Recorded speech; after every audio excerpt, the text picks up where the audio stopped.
आजच्या भागामध्ये मी तुम्हाला आर्टिकल्स शिकवणार आहे. आर्टिकल्स काय शिकवणार आहे? आर्टिकल्स. ARTICLES. आर्टिकल्स म्हणजे काय? मग उपपदे. तुम्हाला कसं पुढे सांगायला की लक्षात येते आर्टिकल्स कशाला म्हणायचे. उपपदे. मग हे आर्टिकल्सचे दोन प्रकार आहेत. किती प्रकार आहेत? दोन प्रकार आहेत. एक अनिश्चित उपपदे आणि निश्चित उपपद. अनिश्चितला इंग्लिश मध्ये काय म्हणायचं? इंडेफिनाइट. काय म्हणायचं? इंडेफिनाइट. INDEFINITE. इंडेफिनाइट आर्टिकल्स म्हणजे अनिश्चित. अनिश्चित. आणि इकडचं आहे डेफिनाइट. DEFINITE. याला म्हणायचं निश्चित. समजून घ्या. पुढे समजून ते आता तुम्हाला सुरुवातीला वेगळे वाटते. बघा आज आपण आर्टिकल्स शिकणार आहोत. आर्टिकल्स म्हणजे उपपदे. त्यांचे दोन प्रकार आहेत. इंडेफिनाइट आर्टिकल्स आणि डेफिनाइट आर्टिकल्स. इंडेफिनाइट आर्टिकल्स म्हणजे काय? अनिश्चित उपपदे. अनिश्चित उपपदे. आणि डेफिनाइट म्हणजे निश्चित उपपद. इथं उपपद म्हणले एकच आहे उपपद निश्चित आणि इथं दोन आहेत म्हणून उपपदे म्हटले. आता मग कोणकोणते रे? इंडेफिनाइट आर्टिकल्स ए आणि एन आहे. ए आणि एन. आणि डेफिनाइट म्हणजे फक्त द आहे. कळालं का? अनिश्चित उपपदामध्ये ए आणि एन आहे. हे दोनच आर्टिकल्स आहेत. आणि निश्चित उपपदामध्ये द आहे. बघा आपण धडे वाचताना किंवा बऱ्याच ठिकाणी आपण ए एन आणि द चा वापर बघतो की नाही. पण कधी वापरता हे तुम्हाला माहित नसते. ए कधी वापरायचे, एन कधी वापरायचे आणि द कधी वापरायचे हे आज आपल्याला शिकायचे. बघा बऱ्याच शब्दांच्या अगोदर अ असते की नाही. कधी कुठं कुठं एन पण असते आणि कुठं कुठं द असते. मग काही मुलांना प्रश्न पडेल की कधी ए लावतात, कधी एन लावतात, कधी द लावतात. हे कधी वापरायचे हे आपल्याला आज पाहिजे. आणि तुम्ही सगळ्यांनी लक्ष द्यायचं तरच तुम्हाला हा भाग समजेल. सोमेश्वर बरोबर आहे. हा प्रश्न पडला असेल की नाही. कधी कधी ए असतं कुठं कोणत्या शब्दांपूर्वी, कधी एन असते, कधी कधी द असते. मग प्रत्येक शब्दापूर्वी दच का नसते, प्रत्येक शब्दापूर्वी अच का नसते किंवा प्रत्येक शब्दाच्या अगोदर एन का नसते हे आपल्याला आज शिकायचे. तर बघा इंग्लिश मध्ये हे समजलं तुम्हाला. दोन प्रकार आर्टिकलचे दोन प्रकार समजले. इंडेफिनाइट आणि डेफिनाइट. इंडेफिनाइट म्हणजे अनिश्चित उपपदे आणि डेफिनाइट म्हणजे निश्चित उपपद. अनिश्चित मध्ये किती आहेत मग? दोन. ए आणि एन. आणि निश्चित मध्ये एकच आहे द फक्त. हे समजलं इथपर्यंत. आता आपल्याला ए कधी वापरायचं हे शिकायचे. एखाद्या शब्दापूर्वी ए कधी वापरायचं हे आपल्याला शिकायचे आहे. सगळ्यांनी लक्ष द्यायचं. आता बघा जे सिंग्युलर कॉमन नाउन असतं. सिंग्युलर कॉमन नाउन म्हणजे एकवचनी सामान्य नाम. आता एकवचनी सामान्य नाम म्हणजे काय? आपल्या डोळ्याला इथं जे दिसतंय ते सामान्य नाम झालं. कोणकोणतं दिसतंय? आता बघा एचा वापर आपल्याला आता शिकायचा आहे. कधी वापरायचं? ए SINGULAR. Singular common noun. Common noun. Noun म्हणजे काय रे? नाम. सिंग्युलर म्हणजे एकवचन. सिंग्युलर म्हणजे काय? एकवचन. मग एकवचनी सामान्य नाम. कॉमन म्हणजे सामान्य. आपल्याला डोळ्यांना जे जे दिसते ते सिंग्युलर कॉमन नाउन आहे. काय काय दिसते डोळ्यांना? हा फळा दिसतो, the blackboard, table, chair, door, window, book, pen, notebook हे सगळे कॉमन नाउन आहेत. बॅट, बॅट, बॉल हे काय रे? Common noun. कसले पाहिजेत आपल्याला? एकवचनी. एक वचन पाहिजे त्याचं. आपण एक वचन शिकलो मराठीत. एक आता पुस्तक असेल तर पुस्तक आणि जास्त असतील तर पुस्तके. तसं ए वापरण्यासाठी काय नियम आहे? आपला तो शब्द कसला पाहिजे? एक वचनी सामान्य नाम पाहिजे. एक वचनी सामान्य नाम. सिंग्युलर कॉमन नाउन पाहिजे. मग आता बघा बॉय. आता हा बॉय शब्द हा बॉयज शब्द आहे.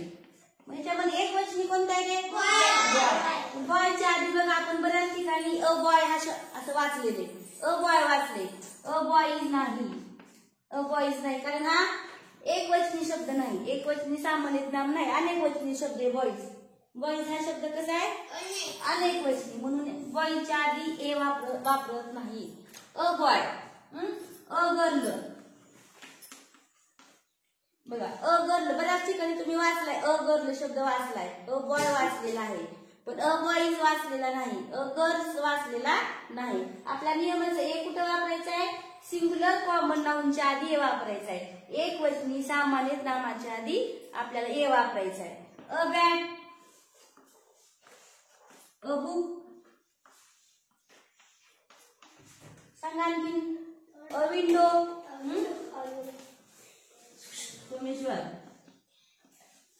अ window, a chair, a table,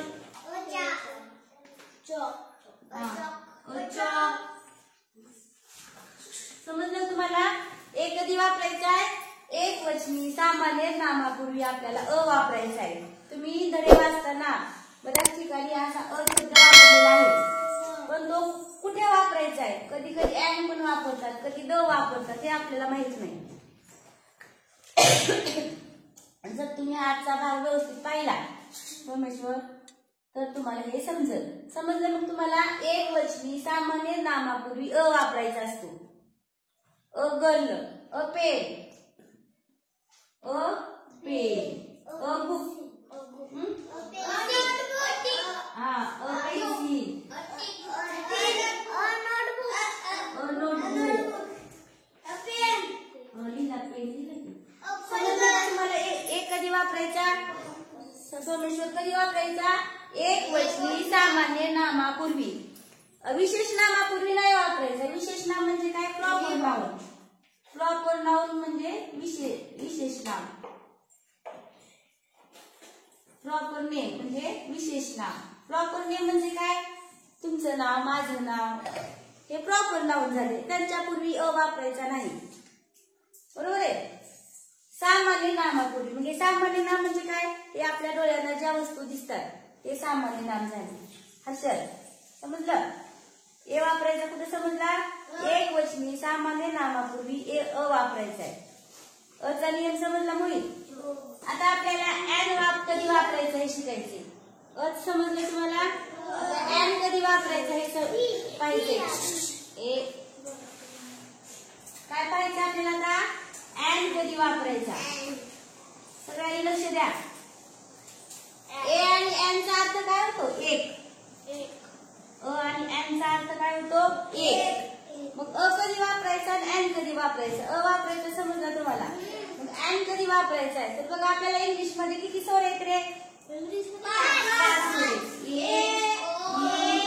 I, O, you हे 5 स्वर आहेत. इंग्लिश मध्ये किती स्वर आहेत? 5. आता हेच आपल्याला मराठीत पण स्वर पाहिजे. अ, आ, ई,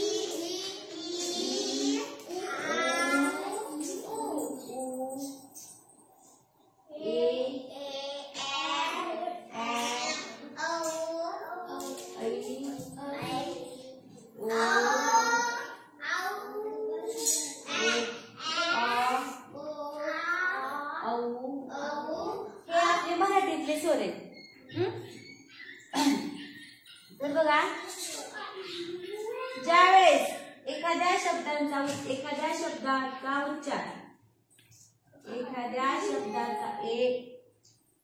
एखाद्या शब्दाचा उच्चार स्वराने होतो. कशाने होतो? स्वराने होतो. उच्चार का स्वराने होतो त्यावेळेस आपल्याला अँड वापरायचे. काय वापरायचे? त्यावेळेस त्या शब्दापूर्वी आपल्याला अँड वापरायचे. शब्दापूर्वी अँड वापरतात. आता बघा मी सांगते तुम्हाला समजून. ए वापरायचा समजला. आणि ऍपल शब्द आहे.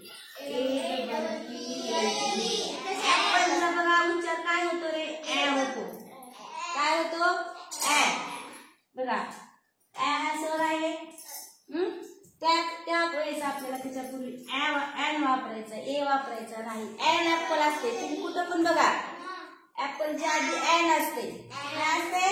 एन. काय असते रे? एन. आता एलिफंट शब्द आहे बघा, एलिफंटच्या आधी ए असतं का? नाही, एन असतं. An elephant. बघा या ठिकाणी ई हा स्वर आहे. ई हा काय आहे? स्वर आहे. आणि म्हणून त्या एलिफंटच्या आधी एन वापरतात. एन एलिफंट म्हणतात. अ एलिफंट कधीच नसते. एन एलिफंट असते. असते की नाही? त्यानंतर बघा ऑरेंज शब्द. ORANGE. ओ बघा हा स्वर आहे इंग्लिश मधला आणि हा मराठीमध्ये सुद्धा ऑरेंज. तर मग ह्याच्या आधी काय वापरायचं आपल्याला? एन ऑरेंज असतो. ऑरेंज नाही. बघा एखाद्या शब्दाचा उच्चार स्वराने होतो त्यावेळेस शब्दापूर्वी आपल्याला काय वापरायचं आहे? एन वापरतात. शब्दापूर्वी काय वापरायचं आहे? एन वापरतात. एन म्हणजे सुद्धा एकच आणि अ म्हणजे सुद्धा एकच.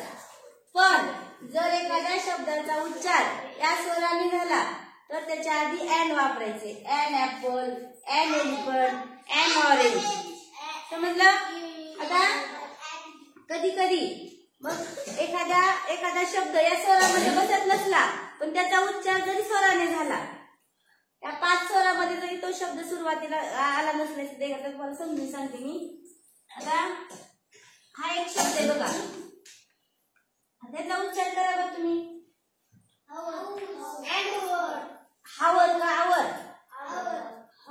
HOUR. याचा उच्चार काय आहे? हावर नाही, याचा उच्चार आहे आवर. काय आहे याचा उच्चार? आवर. जर मग आता एच स्वर जरी नसला, AEIOU आपले 5 स्वर आहेत. एच हा स्वर नसला पण त्याचा उच्चार कसा झालाय रे? स्वराने झालाय. उच्चार कसा झालाय? स्वराने झालाय. HOUR आवर म्हणायचं, हावर नाही. आवर. काय म्हणायचंय? आवर. म्हणून ह्या आवरच्या आधी सुद्धा एन आवर असं म्हणतात. An hour. कळलं? इथं एच जरी स्वर नसेल तरी त्याचा उच्चार हा स्वराने झालाय. मोहित कळले का? यश कळले का? HOUR. सुरुवातीला काय आले? एच आले. एच हा स्वर आहे का रे? नाही, तो काय आहे? व्यंजन आहे. आणि बाकीचे राहिलेले सगळे व्यंजन झाले. मग कोणकोणते व्यंजन होते बघा बरं. बी, सी, डी, ई आला इथं. एफ, जी, एच, आय आला. J, K, L, M, N, O तिथं आला. P, Q, R, S, T, U पण आला तिथं. V, W, X, Y, Z. बघा जरी हा HOUR या शब्दाचा व्यंजनाने सुरुवात जरी झालेली असेल, व्यंजन कुठे आपले एच बघा इथे, व्यंजनाने सुरुवात झाली असेल पण त्याचा उच्चार मात्र स्वराने होतो. आवर. आवर म्हणायचे. HOUR आवर. म्हणून त्याच्या आधी एन वापरायचे. An hour. An hour. आता दुसरा बघा हा शब्द UMPIRE. त्याचा उच्चार काय होतो रे? अंपायर. अंपायर. बघा या ठिकाणी स्वराने झालाय त्याचा सुरुवात आणि त्याचा उच्चार सुद्धा स्वरानेच होतो. अंपायर. त्याच्या आधी काय वापरायचे? An umpire. An umpire. Umbrella spelling सांगा, कोण सांगते? अम्ब्रेला. UMBRELLA. अम्ब्रेला. बघा यू चा उच्चार कसा झाला रे? अम्ब्रेला. म्हणजे UMBRELLA. त्याचा सुरुवातीचं जे अक्षर आहे यू ते स्वर आहे आणि त्याचा उच्चार सुद्धा स्वरानेच झालाय. अम्ब्रेला. म्हणून त्याच्या आधी सुद्धा काय वापरायचे? An umbrella. समजलं? जर स्वराने उच्चार झाला तरच आपल्याला त्याच्या आधी एन वापरायचे. कळलं? हे समजले का शब्द तुम्हाला? आता परत बघा आणखी एक शब्द सांगते तुम्हाला. याचा उच्चार तुम्ही सांगायचा. यूज. Useful useful. हा USEFUL जरी हा स्वर असेल, यू हा स्वर असेल, यू जरी स्वर असेल तर याचा उच्चार बघा कसा झालाय. अस्फुल म्हणत नाहीत आपण याला, अस्फुल. युजफुल युजफुल काय म्हणतो, युजफुल. बघा जरी युजफुल या शब्दाचा उच्चार सुरुवात जरी स्वराने झाला असेल पण त्याचा उच्चार यू न तयार होतो, वाय य न सुरू होतो. मग य कुठे येते ना आपलं, व्यंजनामध्ये. स्वरात येते का य, नाही येत, व्यंजनामध्ये येते. बरोबर आहे. म्हणून ह्याच्या आधी आपल्याला अँड वापरायचा नाही. जरी युजफुल या शब्दाची सुरुवात यू या स्वराने होत असेल तरी त्याचा उच्चार मात्र स्वराने होत नाहीये, त्याचा उच्चार व्यंजनाने होतो, यू य येते युजफुल. म्हणून या ठिकाणी अँड वापरायची नाही, अँड युजफुल नाही, युजफुल. समजलं का. आता पुढचा एक शब्द बघा, युनिव्हर्सिटी. UNIVERSITY university. बघा जर याचं सुरुवात स्वराने झाली असेल, यू आला असेल पण त्याचा उच्चार कसा आहे, यू न य न सुरू होतो. युनिव्हर्सिटी यू कशाने सुरुवात झाला, य न. मग इथं पण अँड वापरायचा नाही. समजलं.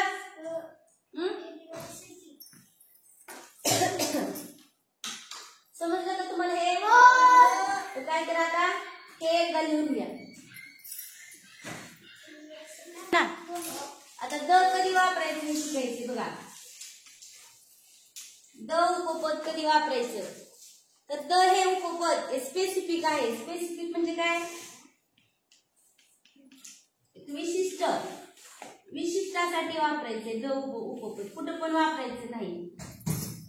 किंवा जगामधली जी एकमेव गोष्ट आहे, जगातली बरं का, जगामधली जी एकमेव गोष्ट आहे, जगातील एकमेव गोष्टीसाठी, जगातील एकमेव गोष्टीसाठी द उपपद वापरायचे. एकमेव गोष्टी पूर्वी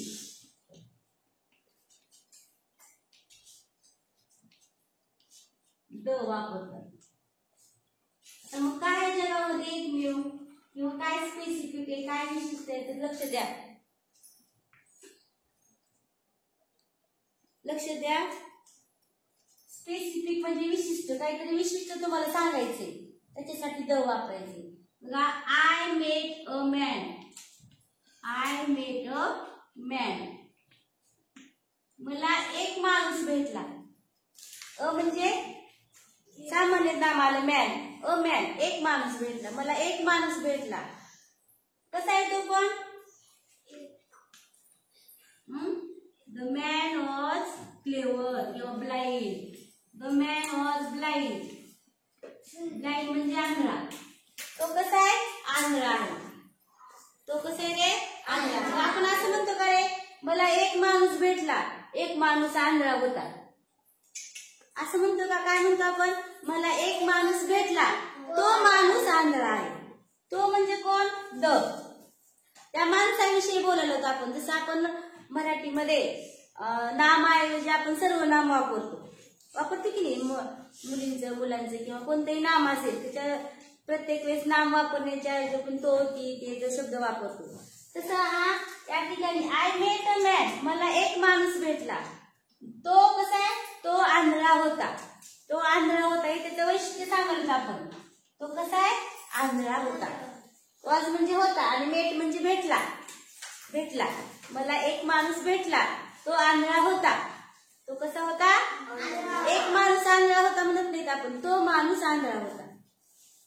तो कसा होता, आंधळा होता.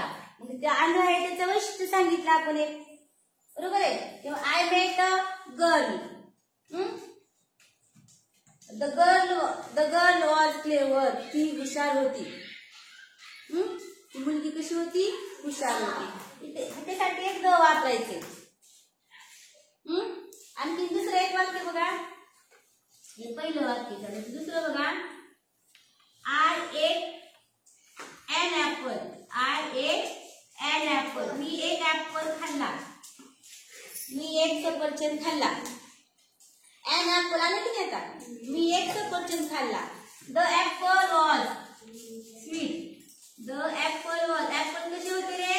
गोड होते. Apple was sweet.